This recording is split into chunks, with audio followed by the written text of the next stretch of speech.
इतना सारा गुड़ आप संडीले से वृंदावन भेजोगे बैलगाड़ियों में भर करके, बहुत पैसा लगेगा। इससे बढ़िया तो किसी आदमी को धन देकर के, आधा धन देकर के आप वृंदावन भेज दो, वृंदावन में भी गुड़ मिलता है, वहीं से खरीद के ठाकुर जी को निवेदित कर देंगे। सूरध्वज जी बोले नहीं, मैं प्रेम करता हूं ठाकुर जी से, ठीक है कि गुड़ वहां भी मिलता है, लेकिन मैं वहां से भेजूंगा जहां मैं रहता हूं, यही तो प्रेम का स्वरूप है।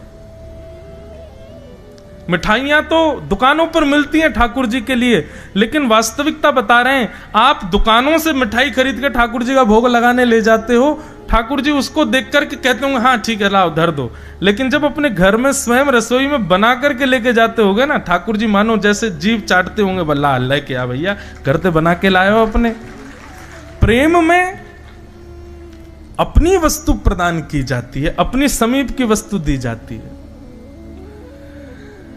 भले ही उसमें फिर खर्चा कितना भी हो।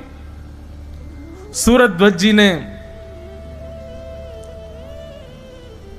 बढ़िया सुंदर गुड़ बैलगाड़ियों में धरवा करके भिजवाया, और गुड़ की बैलगाड़ी पहुंची अर्धरात्रि में वृंदावन, और जैसे ही वृंदावन पहुंची मदन मोहन जी के मंदिर के बाहर, मंदिर बंद हो चुका था। पुजारियों ने कहा बोले भैया सुबह तक प्रतीक्षा करो, सुबह मंदिर खुलेगा तब गुड़ भीतर जाएगा। लेकिन भीतर बैठे मदन मोहन लाल जी बेचैन हो गए, और जैसे ही पुजारी जी सोने के लिए गए, मुखिया जी शयन में गए, स्वप्न में श्री मदन मोहन लाल जी प्रकट हो गए और रोने लगे। मुखिया जी बोले जय जय कहा भय हो, आप रो क्यों रहे हो, कोई पीड़ा? बोले ना है मेरो बहुत जोर से गुड़ खावे को मन कर रहा है।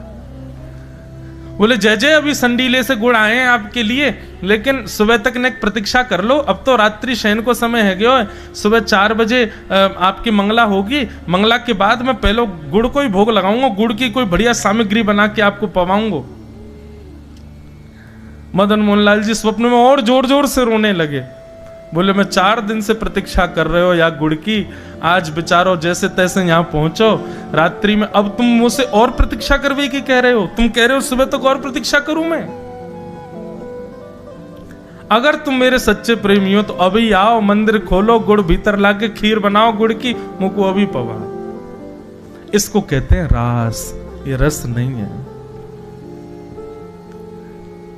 अपने भक्त की प्रेम स्थिति को ठाकुर जी स्वीकार करने के लिए लालायित हों, उसको रास कहते हैं।